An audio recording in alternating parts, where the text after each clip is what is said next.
Hello everyone, मैं सूर्य प्रकाश स्वागत करता हूं आप सबका मेरे इस YouTube channel innovation classes Dumraon पर। आज हम लोग इंग्लिश में ट्रांसलेशन पढ़ने वाले हैं कि कैसे हिंदी के वाक्यों को इंग्लिश में कैसे ट्रांसलेट करेंगे। और ट्रांसलेशन में सबसे पहले हम शुरुआत करेंगे टेंस से। इससे पहले अगर आप हमारे चैनल पर नए हैं तो हमारे चैनल को सब्सक्राइब करें, बेल बटन दबाएं ताकि हमारा वीडियो सबसे पहले आपके पास पहुंचे। और अगर हमारा वीडियो आपको पसंद आता है तो आप हमारे वीडियो को दोस्तों के साथ शेयर करें। तो हम लोग टेंस से शुरुआत करेंगे ट्रांसलेशन सीखने का। और ट्रांसलेशन सीखने से पहले कुछ बातें हम सीखेंगे कि इस वीडियो में या इस टेंस ट्रांसलेशन में हम लोग क्या क्या चीज़ें पढ़ने वाले हैं, कैसे कैसे वाक्यों का ट्रांसलेशन बनाएंगे, कैसे वाक्य को ट्रांसलेट करेंगे, वो चीज़ पहले हम जानेंगे कि कैसे कैसे वाक्य को हम लोग पढ़ने वाले हैं। ठीक, तो आइए हम लोग शुरू करते हैं। तो सबसे पहले हम जानेंगे कितने तरह के वाक्य का ट्रांसलेशन वो सीखने वाले हैं, कितने तरह के वाक्य का ट्रांसलेशन। तो हम लोग सीखेंगे पहला अफर्मेटिव वाक्यों का, अफर्मेटिव सेंटेंसेज, जिसको कि हिंदी में सकारात्मक वाक्य कहते हैं। दूसरा जो हम लोग सीखेंगे इसमें वो हमारा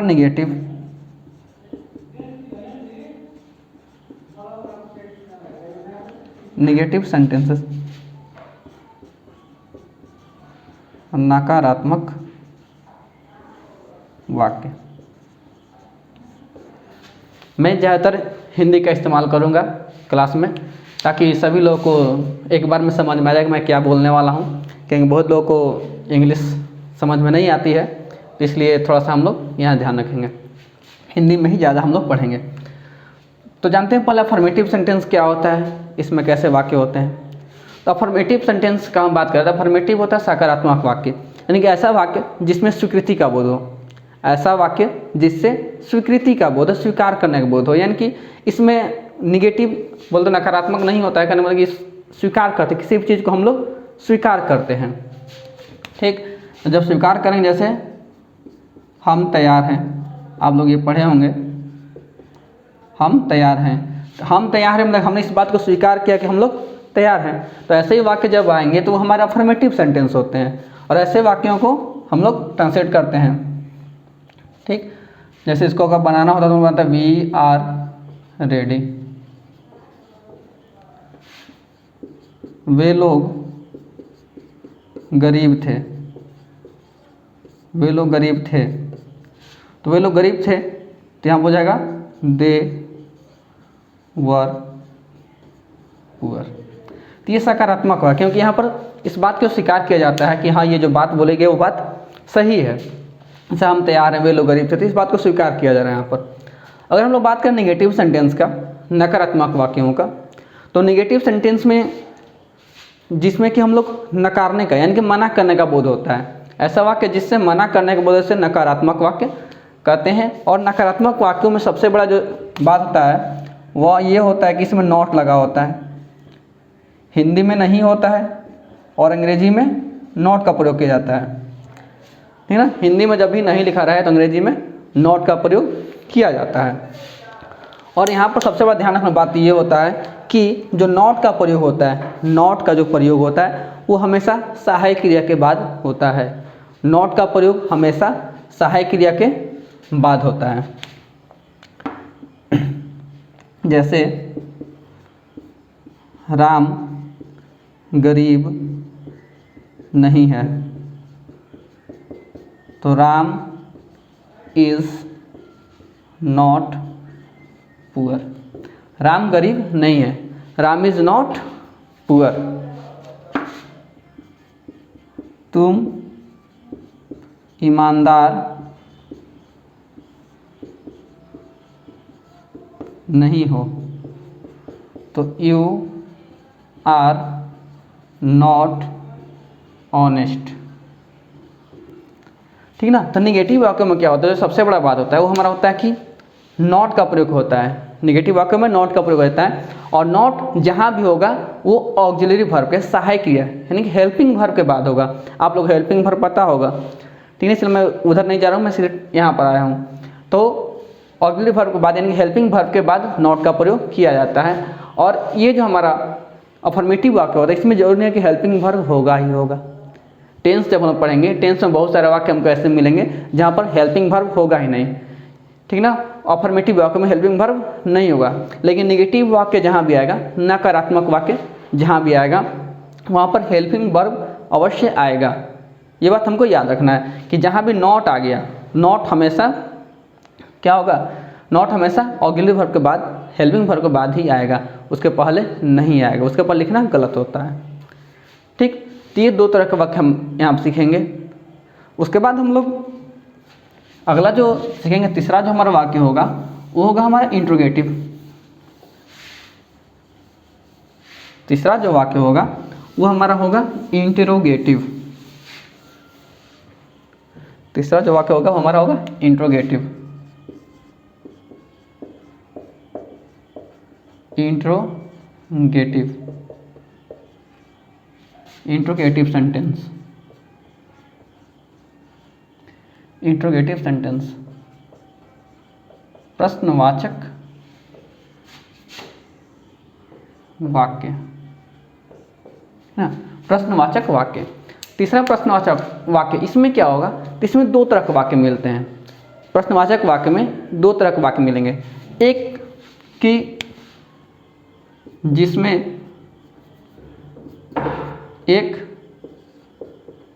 without WH word, without WH word यानी कि WH वर्ड के बिना, और जो दूसरा होगा हमारा विद WH वर्ड यानी कि WH वर्ड के साथ, ठीक। WH वर्ड कहने का मतलब ये है हमारा, यहाँ पर WH वर्ड कहने का मतलब ये है, WH वर्ड जो भी what, where, how, when, who, ETC, ठीक ना। WH वर्ड कहने का मतलब है कि हमारा what, where, how, when, WH, who, ETC, ये हमारा WH वर्ड है, यानी जिससे प्रश्न का बोध होता है। वैसे शब्द जिससे प्रश्न पूछने का बोध होता है वो हमारा WH वर्ड होते हैं, यानी कि प्रश्नवाचक शब्द होते हैं। और इसमें दो तरह के वाक्य हम लोग सीखेंगे, एक विदाउट WH वर्ड यानी कि WH वर्ड के बिना, और दूसरा होगा with WH word, WH word के साथ, यानी कि एक ऐसा वाक्य होगा जिसमें WH वर्ड नहीं होगा और एक ऐसा वाक्य होगा जिसमें WH वर्ड होगा। तो ध्यान से देखेंगे कैसे वाक्य होता है, जैसे क्या तुम गरीब हो, क्या तुम गरीब हो। तो यहाँ पर जो ये हमारा क्या शब्द आता है, क्या, ये वाक्य के शुरू में आता है, वाक्य के शुरू में आता है। जैसे एक और रखते हैं, क्या वह योग्य है, क्या वह योग्य है। तो यहाँ पर वाक्य के शुरू में आता है, और जब ये हमारा क्या जो है वाक्य के शुरू में आएगा, वाक्य के शुरू में, तो ये जो वाक्य बनेगा इसे ये बिना WH वर्ड के बनेगा, ये वाक्य बिना WH वर्ड के बनेगा, यानी कि पहला टाइप में ही आता है, इसमें WH वर्ड जो होता है वो हमारा नहीं होता है, ठीक। लेकिन जब ये हमारा तुम क्यों गरीब हो, तुम क्यों गरीब हो, तो यहाँ पर देखिए ये क्या होता है कि यहाँ पर जो WH वर्ड है वो बीच में आता है, क्यों जो है बीच में आया। जब ये सब्जेक्ट के बाद आएगा, ध्यान करेंगे यहाँ पर सब्जेक्ट के पहले आता है, और जब ये सब्जेक्ट के बाद आएगा तो सेकेंड टाइप है, जब सब्जेक्ट के बाद आएगा तो ये सेकेंड टाइप यानी कि विद WH वर्ड है, यानी कि यहाँ पर WH वर्ड का प्रयोग किया जाएगा। एक और एग्जाम्पल देख सकते हैं हम लोग, वह कैसे योग्य है, ठीक ना, इस प्रकार से। तो ध्यान रखने वाली बात क्या है यहाँ पर कि जब क्या, ठीक ना, इस वाले केस में हमेशा क्या ही आएगा, ठीक ना, क्या आएगा। तो जब ये वाक्य के शुरू में हो, वाक्य के शुरू में, तो वहाँ पर WH वर्ड नहीं होगा, वहाँ पर WH वर्ड नहीं होगा। और जब क्यों, कैसे, ये सब जो शब्द हैं वो वाक्य के सब्जेक्ट के बाद अगर आते हैं, सब्जेक्ट के बाद, तो वहाँ पर WH वर्ड होगा। जैसे अगर इसका हम लोग ट्रांसलेट करते हैं अगर, तो ये हो जाएगा हमारा are you poor, are you poor. और क्या वह योग्य है, इज ही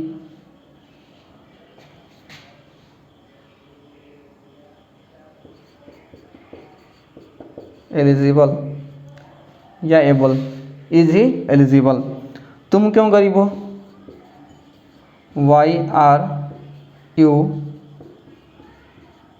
पुअर। और वह कैसे योग्य है, तो हाउ इज ही एबल। ठीक, तो इस तरह से जो हमारे वाक्य आएंगे, ठीक है, ध्यान रखना कि जब क्या शुरू में होगा तो वहाँ पर ऑक्सिलरी वर्ब, वहाँ पर क्या होगा, वहाँ पर WH वर्ड नहीं होगा। और जब WH वर्ड होगा, जब क्यों कैसे सब्जेक्ट के बाद होगा, तो वहाँ पर WH वर्ड होगा। और इंट्रोगेटिव सेंटेंस में सबसे बड़ा जो बात है वो ये है कि यहाँ पर जो ऑक्सिलरी वर्ब होता है, जो ऑक्सिलरी वर्ब होता है वो वाक्य की शुरुआत में होता है, वह वाक्य की शुरुआत में होता है। बहुत ध्यान सुनना है इस चीज़ को, ये मैं लिख नहीं रहा हूँ उस चीज़ को, लेकिन उस चीज़ को ध्यान में रखना है, सुनना है उस चीज़ को ध्यान से। जो ऑक्सिलरी वर्ब है, देखिए यहाँ पर ऑक्सिलरी वर्ब क्या हुआ, सब्जेक्ट के पहले आ रहा है। तीनों चार वाक्य हम देखें तो सब्जेक्ट के पहले आ गया यहाँ पर। तो इंट्रोगेटिव सेंटेंस में जो ऑक्सिलरी वर्ब होता है वो हमेशा सब्जेक्ट के पहले आता है, ठीक ना। इंट्रोगेटिव सेंटेंस में ऑक्सिलरी वर्ब सब्जेक्ट के पहले आता है और हमेशा आता है, ऐसा नहीं कि नहीं आएगा कहीं पर भी, हमेशा ये ऑक्सिलरी वर्ब आएगा ही आएगा, ठीक ना। जहाँ पर WH वर्ड आएगा, जहाँ पर WH वर्ड आएगा वहाँ पर WH वर्ड सबसे पहले होगा, जहाँ पर WH वर्ड आएगा वहाँ पर WH वर्ड सबसे पहले होगा, उसके बाद ऑक्सिलरी वर्ब होगा। और जहाँ पर WH वर्ड नहीं होगा वहाँ सबसे पहले ऑक्सिलरी वर्ब होगा, वहाँ पर सबसे पहले ऑक्सिलरी वर्ब होगा, ठीक ना। ये चीज़ हमको बिल्कुल ध्यान रखनी है, ये चीज़ हमको ध्यान रखनी है, कैसे, कहाँ पर क्या होता है, इंट्रोगेटिव में क्या होता है। और यहाँ पर हमेशा ऑक्सिलरी वर्ब होगा ही होगा, ये बात हम याद रखेंगे। चलिए, इंट्रोगेटिव के बाद अगला हम लोग सीखेंगे किस तरह के वाक्य का ट्रांसलेशन। तो इंट्रोगेटिव के बाद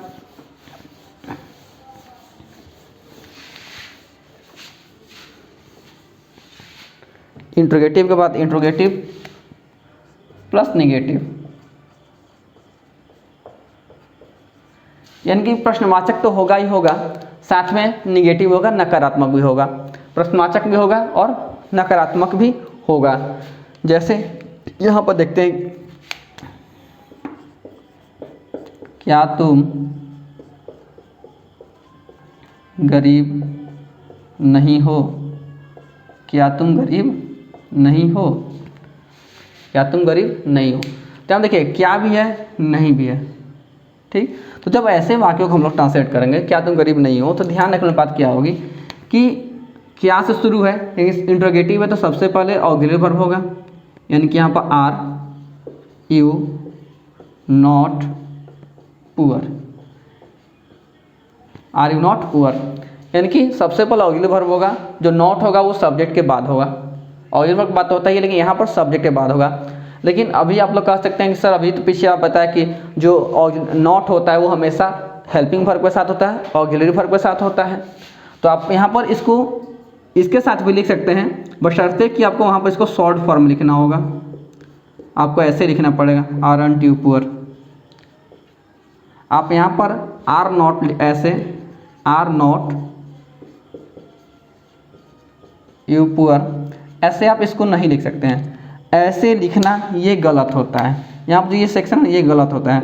जब भी अगर सब्जेक्ट के पहले, जब भी सब्जेक्ट के पहले अगर नॉट को लिख रहे हैं, सब्जेक्ट के पहले नॉट को भी ऑक्सिलरी वर्ब के साथ, सब्जेक्ट के पहले नॉट को ऑक्सिलरी वर्ब के साथ, तो कभी भी आप उसको पूरा नहीं लिख सकते हैं, हमेशा आपको ऐसे शॉर्ट फॉर्म में लिखना पड़ेगा। यानी कि यहाँ पर ये दोनों हमारा तरीका तो सही है, लेकिन ये हमारा तरीका गलत है, हम ऐसे नहीं लिख सकते हैं, ठीक। तो इंट्रोगेटिव और नेगेटिव जब आएगा, इंट्रोगेटिव और नेगेटिव, तो उसको ऐसे हम लोग बना सकते हैं, ऑक्सिलरी वर्ब को सबसे पहले लिखते हैं, सब्जेक्ट को बाद में लिखते हैं। एक और देख लेते हैं, वह क्यों खुश नहीं है, वह क्यों खुश नहीं है। वह क्यों खुश नहीं है। तो यहाँ पर जब इसको बनाना होगा तो वाई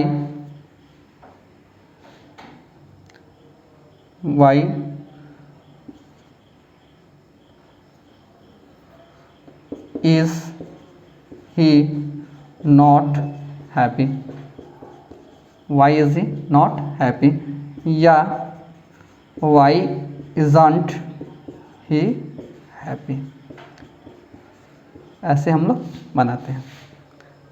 ठीक, इसके बाद टेंस में और कुछ तरह के वाक्य आते हैं जिसमें कि डबल वर्ब बोला होता है। तो डबल वर्ब जहाँ भी आएगा, ठीक ना, ध्यान रखेंगे। इसको मिटाता हूँ। डबल वर्ब के बारे में जानते हैं। जहाँ डबल वर्ब होगा वहाँ पर क्या होगा।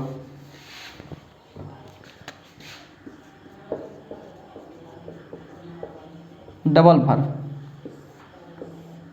जहाँ भी डबल वर्ब होगा, ये ध्यान रखना है, जहाँ भी डबल वर्ब होगा तो वहाँ पर दो वर्ब आएंगे। एक हमारा तो मेन वर्ब होगा, एक उसके बाद उसके साथ दूसरा वर्ब आएगा, ठीक ना। तो जहाँ मेन वर्ब आए, डबल वर्ब आएगा वहाँ पर, ठीक ना, वर्ब जहाँ भी आएगा दो, तो वर्ब उसके बाद 2 + V1, ठीक ना। सबसे पहले वर्ब होगा हमारा, उसके बाद 2, उसके बाद V1 का प्रयोग करेंगे, ठीक है। जहाँ भी दो वर्ब आएंगे, वर्ब 2 + V1। लेकिन अगर कहीं पर लर्न या नो, लर्न या नो, अगर ये वर्ब आपको मिल गया, लर्न या नो, तो यहाँ पर क्या होगा, लर्न नो या प्रिपेयर, लर्न नो या प्रिपेयर, अगर ये वर्ब मिल गया 3, तो ध्यान रखना इसके बाद 2 नहीं होता, सीधे हाउ टू + V1 होता है, ठीक ना। लर्न के बाद, लर्न नो और प्रिपेयर के बाद अगर दूसरा वर्ब मिल रहा है, लर्न नो और प्रिपेयर के बाद दूसरा वर्ब अगर आ रहा है तो उसको हाउ टू के साथ लिखते हैं, सिर्फ टू के साथ नहीं लिखते हैं। लेकिन बाकी अन्य कोई वर्ब है तो वहाँ पर सीधे सीधे क्या करेंगे, 2 लगाकर V1 कर देते हैं, 2 लगाकर V1 हम लोग कर देते हैं। तो ये हमारे 4-5 तरह के वाक्य हम लोग टेंस के ट्रांसलेशन में सीखने वाले हैं। तो इनसे थोड़ा सा हम कंक्लूजन निकाल के कुछ स्ट्रक्चर बनाते हैं। यूनिवर्सल स्ट्रक्चर हम लोग बोल सकते हैं उसको, कि यहाँ पर हमेशा वो फॉर्मेट, किसी वाक्य के जब हम लोग ट्रांसलेशन करेंगे तो उसी फॉर्मेट का इस्तेमाल किया जाता है, उसी स्ट्रक्चर का इस्तेमाल किया जाता है। जैसे जो पहला हम सीखे थे अफर्मेटिव, ठीक ना, अफर्मेटिव। तो अफर्मेटिव का जो स्ट्रक्चर बनता है अफर्मेटिव के लिए, तो ध्यान रखने की बात क्या है कि सब्जेक्ट होता है सबसे पहले, सब्जेक्ट के बाद आता है हमारा वर्ब, ठीक ना, या ऑक्सिलरी वर्ब, ऑक्सिलरी वर्ब, ठीक ना। ए भी का मतलब है, ए भी का मतलब है ऑक्सिलरी वर्ब, ये ध्यान रखें हम लोग, सहायक क्रिया जिसको बोलते हैं ऑक्सिलरी वर्ब, या इसी को हेल्पिंग वर्ब भी कहा जाता है, सहायक क्रिया। यानी कि सब्जेक्ट के बाद अफर्मेटिव अगर है तो सब्जेक्ट के बाद वर्ब या ऑक्सिलरी वर्ब, और उसके बाद हमारा ऑब्जेक्ट या जो भी कम्प्लीमेंट है, ठीक ना, जो भी कम्प्लीमेंट है उसको हम लोग बाद में लिखते हैं। अगर निगेटिव है, अगर वाक्य निगेटिव है आपका, तो उसमें क्या करेंगे, सबसे पहले सब्जेक्ट लिखेंगे, उसके बाद लिखेंगे ऑक्सिलरी वर्ब, सब्जेक्ट के बाद ऑक्सिलरी वर्ब, उसके बाद नॉट, सब्जेक्ट के बाद ऑक्सिलरी वर्ब, उसके बाद नॉट, उसके बाद वर्ब, और वर्ब का जो रूप हो, 5 रूप होते हैं वर्ब के, जो रूप इसमें आए यहाँ पर वर्ब, उसके बाद हमारा ऑब्जेक्ट या जो भी कम्प्लीमेंट है वो सारा हमारा लास्ट में। अगर इंट्रोगेटिव है, अगर इंट्रोगेटिव है तो सबसे पहले क्या होगा, सबसे पहले ऑक्सिलरी वर्ब होगा, ठीक ना। सबसे पहले तो अगर WH वर्ड है तो WH वर्ड होगा, WH वर्ड है तो WH वर्ड होगा।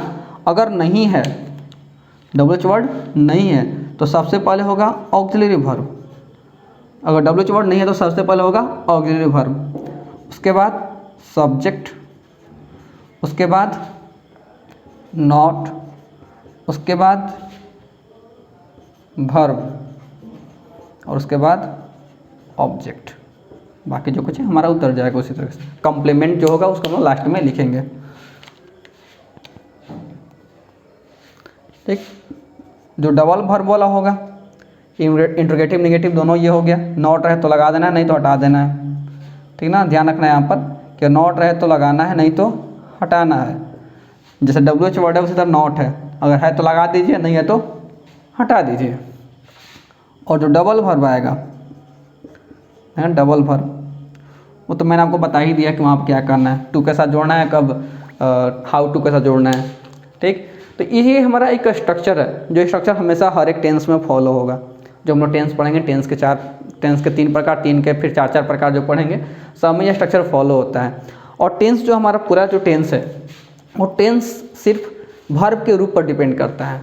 जब वर्ब का रूप बदलेगा तो वो हमारा टेंस बदल जाएगा।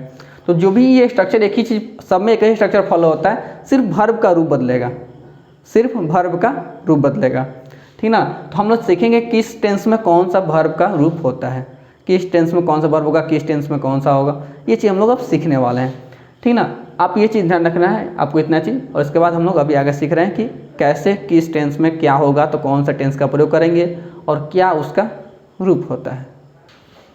तो आइए देखते हैं कि किस टेंस में वर्ब का कौन सा रूप होता है, कौन सा ऑक्सिलरी वर्ब होता है, उसका स्ट्रक्चर क्या होता है और उसको बनाते कैसे, उसका स्ट्रक्चर क्या होगा, ठीक ना। समझने का प्रयास हम लोग करते हैं। और एक चीज़ ध्यान रखिएगा, अभी इसको हम सिर्फ समझने का प्रयास करेंगे, इसके रिलेटेड बहुत सारी चीज़ें हैं जो अभी मैं छोड़ रहा हूँ। और अगर आप इस चीज़ को समझते, इस चीज़ को देखते हैं, और पूरा कुछ होगा हमारा कि आगे वाले वीडियो में अगर आप इस वीडियो को देखते हैं, समझते हैं और उसको, इस वीडियो को आप पहुँचाते हैं दोस्तों के पास, ठीक है ना, ताकि हमें पता चले कि आप लोग देख रहे हैं, ठीक ना। ऐसे लग रहा है जैसे वीडियो कोई देख ही नहीं रहा है, हम लोग सिर्फ वीडियो बना रहे हैं लेकिन आप लोग देख नहीं रहे हैं। तो अगर आप लोगों को इसमें से और अधिक जानने की इच्छा हो रही है इसको देखने के बाद, तो मैं अगला वीडियो में इनसे रिलेटेड बहुत सारी चीज़ें अभी आपको बताऊंगा, जो मैंने अभी इसमें छोड़ी हुई हैं, उसको बताना है, जो मैं अगले वीडियो में बताऊंगा। लेकिन उससे पहले आइए हम लोग समझते हैं कि यहाँ पर क्या हो रहा है। जैसे टेंस हम लोग जानते हैं, टेंस 3 प्रकार के होते हैं, प्रेजेंट, पास्ट और फ्यूचर। ये हम लोग जानते हैं कि प्रेजेंट, पास्ट और फ्यूचर 3 टेंस होते हैं, और तीनों टेंस के 4 प्रकार होते हैं। एक होता है simple present tense, present continuous tense, present perfect tense, present perfect continuous tense. उसी तरीके से पास्ट का simple past tense, past continuous tense, past perfect tense, past perfect continuous tense. और फ्यूचर में simple future tense, future continuous tense, future perfect tense और future perfect continuous tense. ये हमारे tense के प्रकार होते हैं। और सबसे पहले बात का सिंपल प्रेजेंट टेंस की। सिंपल प्रेजेंट, देखिए मैंने यहाँ पर टेबल बनाकर आपको समझाने का प्रयास किया है यहाँ पर, ठीक है, ताकि जल्दी से हम इसको सीखें और ध्यान समझेंगे यहाँ पर हम लोग, ठीक ना, क्योंकि बहुत ज़्यादा टाइम ना लगे। ऐसे एक पढ़ाने में बहुत ज़्यादा टाइम लग जाता है, ठीक। और वीडियो मैं ज़्यादा लंबा बनाना नहीं चाहता, मैं जल्दी से आप लोग सीखते हैं।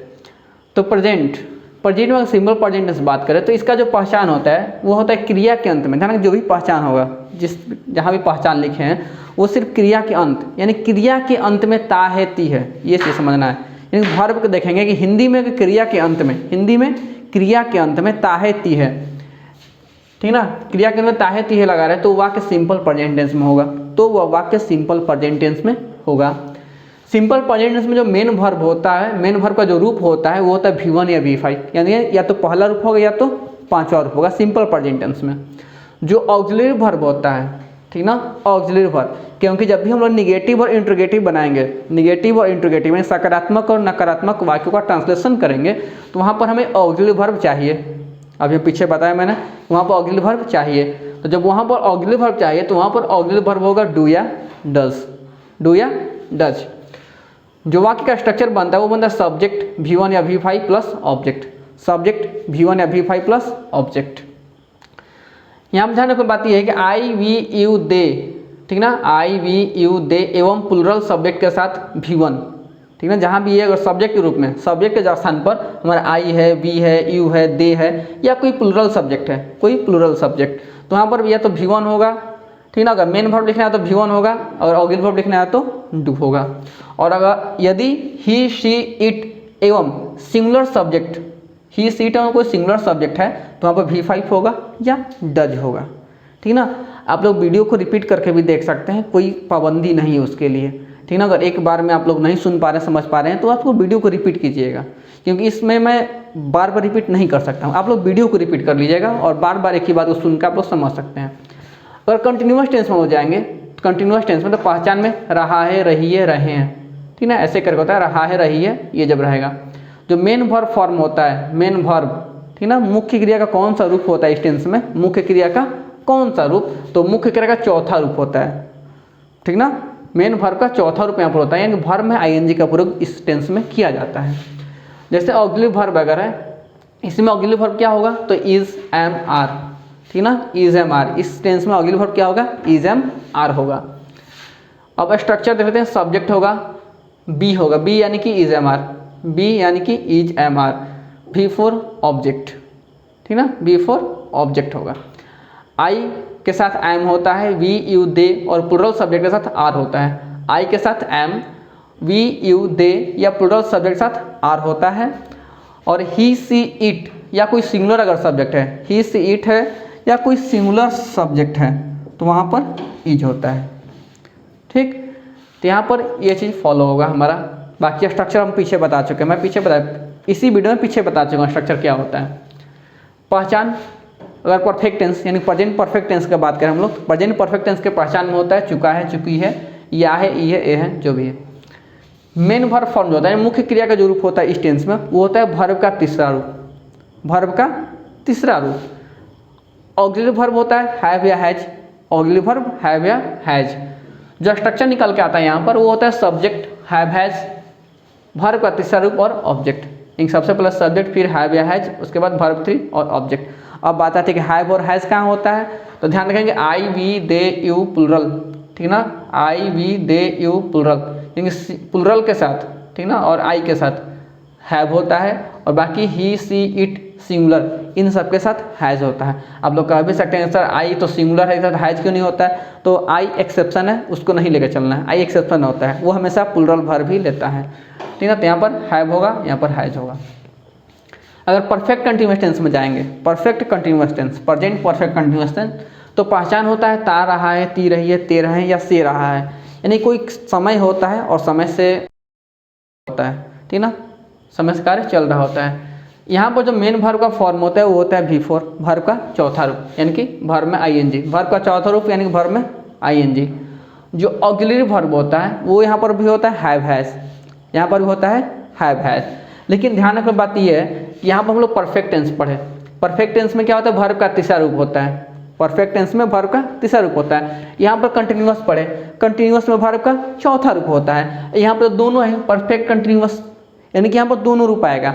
और जब दोनों रूप आएगा तो कैसे आएगा, तो देखिए ऑक्सिलरी वर्ब तो हैव हैज होता है, और हैव हैज का वर्ब 3 लगाएंगे और जिसको हम लिखेंगे बीन, ठीक ना। यहाँ पर क्या करेंगे, हैव हैज के बाद बिन लगा दिया जाता है स्ट्रक्चर में, ठीक ना, हैव हैज के बाद बिन लगा देता है, और बिन के बाद वी फोर, क्योंकि जब भी वर्ब का चौथा रूप आएगा, जो हमारा वी फोर होता है, वर्ब का चौथा रूप, वो बिना बी के नहीं आता है, वो बिना बी के नहीं आता है। तो यहाँ पर हमें परफेक्ट कंटिन्यूअस, यानी परफेक्ट भी है कंटिन्यूअस भी है, तो हैव हैज के बाद वर्ब 3 लगा देंगे बिन, और बिन के बाद लगा देंगे वर्ब 4, तो ये बन जाएगा परफेक्ट कंटिन्यूअस। इसमें जानने वाली बात क्या है कि इसमें होता है एक समय का लिखा होता है, ठीक है ना, जनरली इसमें क्या होता है, समय लिखा होता है। पॉइंट ऑफ टाइम कहने का मतलब यह है कि फिक्स्ड टाइम, यानी कि वो समय जहाँ वैसा समय जो फिक्स्ड हो, निर्धारित है, जैसे सोमवार, मंगलवार, एक दिन का नाम हो, महीना का नाम हो, या साल हो, 2010, 2003, 2004, ये सब क्या है, ये फिक्स्ड टाइम है, बचपन से बुढ़ापे से, ये सब फिक्स्ड टाइम है, और उसके साथ सिंस का प्रयोग होता है। और जब पीरियड ऑफ टाइम हो, यानी कि जब 2 समय के बीच का अंतराल हो, 2 समय के बीच का अंतराल, यानी कि 2 घंटा, 4 घंटा, 5 घंटा, 2 दिन, 4 दिन, 10 दिन, या 2 साल, 10 साल, 20 साल या वर्षों से, यानी कि जहाँ पर 2 समय के बीच का समय होगा। सिंपली समय 2 घंटे का मतलब क्या हुआ, 2 घंटा कोई भी 2 घंटा हो सकता है, 10 से 12 का समय हो सकता है, 12 से 2 का समय हो सकता है, 2 से 4 का समय हो सकता है, यानी कोई भी 2 घंटा है। जब भी 2 समय के बीच का समय होगा उसको पीरियड ऑफ टाइम कहा जाता है, और पीरियड ऑफ टाइम के साथ हमेशा फॉर का प्रयोग होता है। तो इस टेंस में जब भी ऐसा कुछ होगा तो हम लोग ध्यान रखेंगे कि वहाँ पर सिंस या फॉर का प्रयोग होता है, और सिंस या फॉर का प्रयोग कब होगा, कैसे होगा, ये चीज़ हम लोग यहाँ से समझ लेते हैं, ठीक। जब प्रेजेंट परफेक्ट कंटिन्यूअस टेंस हम लोग पढ़ लेते हैं, प्रेजेंट परफेक्ट कंटिन्यूअस टेंस, तो उसके बाद बात आती है सिंपल पास्ट टेंस की। सिंपल पास्ट टेंस में जो पहचान होता है वाक्य का वह यह होता है कि जब क्रिया के अंत में या है, या, ई, ए, ता, था, ठीक ना, या, ई, ए, ये सब लगा रहेगा क्रिया के अंत में, तो समझ जाएंगे वाक्य सिंपल पास्ट टेंस में है। और जब सिंपल पास्ट टेंस में है तो वहाँ पर मेन वर्ब का जो प्रयोग होगा वो V2 होता है। मेन वर्ब का जो रूप होता है वो वर्ब का दूसरा रूप होता है, मेन वर्ब का रूप वर्ब का दूसरा रूप। जो सहायक क्रिया होते हैं ऑक्सिलरी वर्ब होता है वो डीड होता है, और जो स्ट्रक्चर होता है यहाँ पर सब्जेक्ट वर्ब टू और ऑब्जेक्ट। ठीक, अब यहाँ पर कोई भी सब्जेक्ट रहे, कोई भी सब्जेक्ट है, यहाँ पर जैसे पाबंदी था कि सिंगुलर प्लूरल का है, यहाँ पर कुछ नहीं है, कोई भी सब्जेक्ट रहे वहाँ पर एक ही वर्ब फॉर्म होगा, वो होगा V2, और अगर ऑक्सिलरी वर्ब चाहिए तो होगा डिड। यहाँ पर दूसरा किसी चीज़ का इस्तेमाल हमको नहीं करना है।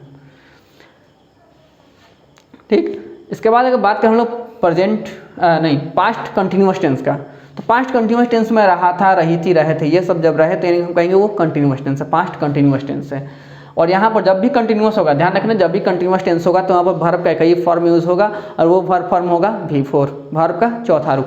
तो यहाँ पर भी मेन वर्ब है उसका चौथा रूप इस्तेमाल किया जाएगा, यानी मेन वर्ब का जो रूप होगा वो होगा V4। ऑक्सिलरी वर्ब क्या होगा, तो यहाँ पर होगा वाज वेयर। देखिए यहाँ पर इज एमआर था और यहाँ पर वाज वेयर था, ये भी बी का ही रूप है, ठीक है ना, वाज वेयर। और स्ट्रक्चर जो बन जाएगा subject was were V4 plus object. ठीक, अब यहाँ पर ध्यान रखने वाली बात यह है कि सिंगुलर सब्जेक्ट के साथ वाज होता है, सिंगुलर सब्जेक्ट के साथ वाज, और प्लूरल सब्जेक्ट के साथ वर। सिंगुलर सब्जेक्ट के साथ वाज और प्लूरल सब्जेक्ट के साथ वर, ठीक ना। और यहाँ पर भी ये बी है, तो बी के बाद हमेशा वर्ब का चौथा रूप आएगा टेंस में, वो भी जब वाक्य एक्टिव में है, तो जब वाक्य एक्टिव वॉइस में है, ठीक है, ये बात ध्यान रखना है। जब वाक्य एक्टिव वॉइस में है तो वर्ब के बाद बी के बाद हमेशा वर्ब का चौथा रूप ही आएगा। उसके बाद आगे बढ़ते हैं हम लोग पास्ट परफेक्ट टेंस की तरफ।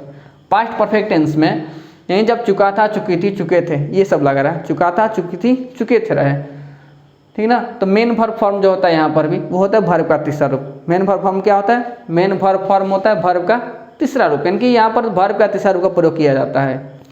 ऑक्सिलरी वर्ब क्या होगा, तो वो होगा हैड, यहाँ पर यानी सहायक क्रिया यहाँ पर हैड होती है। Structure subject had plus verb 3 plus object, ठीक ना, subject had plus verb 3 plus object. और यहाँ पर भी सभी सब्जेक्ट के साथ हैड का प्रयोग किया जाता है, सभी सब्जेक्ट के साथ हैड का प्रयोग किया जाता है। उसके बाद आगे हम लोग बढ़ते हैं पास्ट परफेक्ट कंटिन्यूअस टेंस की तरफ, पास्ट परफेक्ट कंटिन्यूअस टेंस की तरफ।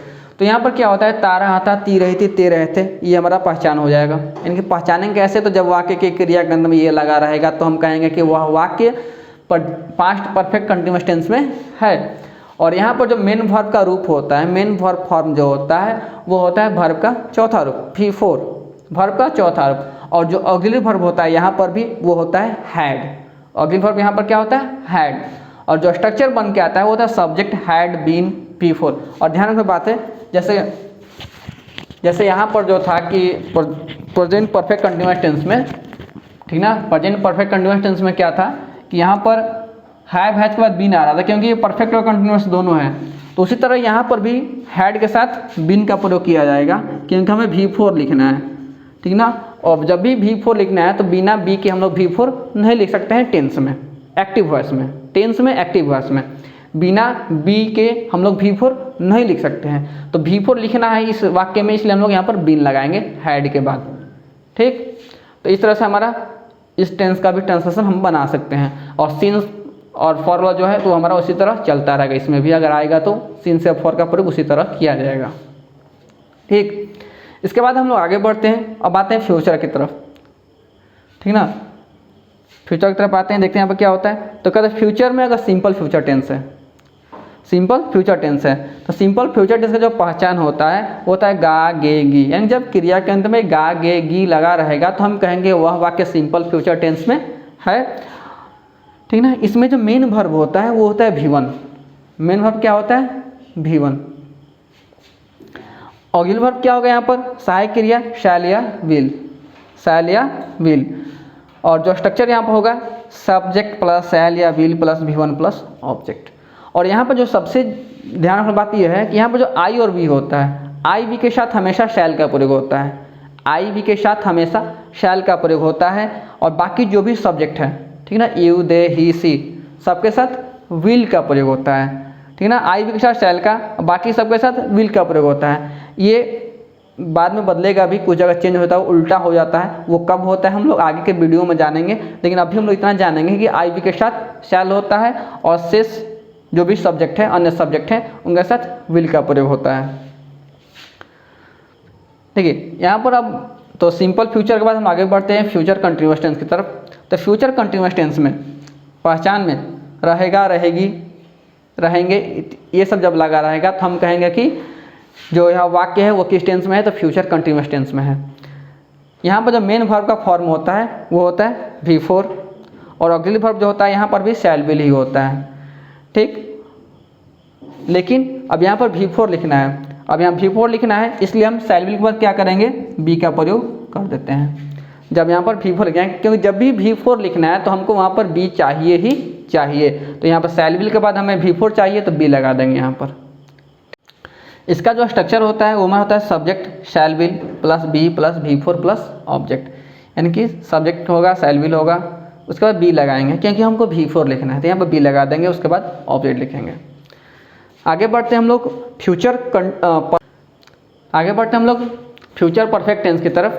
फ्यूचर परफेक्ट टेंस में जब हम लोग जाते हैं तो वहाँ पर पहचान में होता है चुका रहेगा, चुकी रहेगी, चुके रहेंगे, यानी जब क्रिया के अंत में चुका रहेगा, चुकी रहेगी, चुके रहेंगे रहेगा तो हम लोग बोलेंगे कि वह वाक्य किस में होगा, तो फ्यूचर परफेक्ट टेंस में होगा। और यहाँ पर जो मेन वर्ब का फॉर्म होता है वो होता है वर्ब का तीसरा रूप, जो ऑक्सिलरी वर्ब होगा वो होगा शैल या विल यहाँ पर भी, और सब्जेक्ट और स्ट्रक्चर जो होता है सब्जेक्ट शैल विल प्लस है प्लस वर्ब 3 प्लस ऑब्जेक्ट। और यहाँ पर ध्यान रखने बात ये होती है कि हम वर्ब का तीसरा रूप लिखना है, वर्ब का तीसरा रूप लिखना है, और शैल विल के बाद हमेशा वर्ब का पहला रूप आता है, शैल विल के बाद वर्ब का हमेशा पहला रूप आता है। और यहाँ पर तो तीसरा रूप लिखना है क्योंकि परफेक्ट टेंस में हमेशा वर्ब का तीसरा रूप आता है, तो हमें यहाँ पर तीसरा रूप लिखने के लिए क्या करेंगे कि शैल विल के बाद यहाँ पर हैव का प्रयोग हम लोग कर देते हैं, शैल विल के बाद हैव का प्रयोग कर देंगे और हैव के बाद वर्ब का तीसरा रूप लगाएंगे क्योंकि हैव के बाद वर्ब का तीसरा रूप आता है, तो यहाँ पर शैल विल के बाद हैव लगा देते हैं।